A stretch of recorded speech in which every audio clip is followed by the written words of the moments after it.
யாராவது இங்கே இருக்கிறவங்க வயிற்று பசிக்காக கடன் வாங்குறீர்களா? ஏன்னா அரிசி எப்படி கிடைக்கி?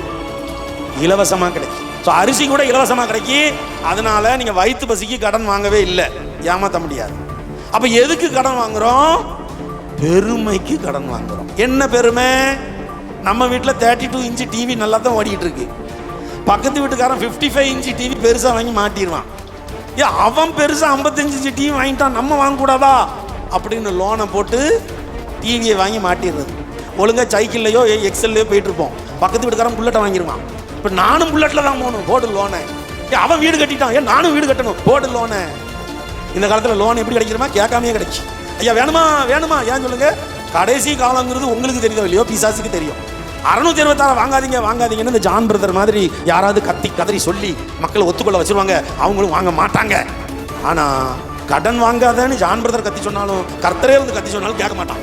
கடனை வாங்கிடுவா. அதனால ஆதியில விழுந்து போன அந்த பிசாசுக்குள்ள என்ன இருந்துச்சு?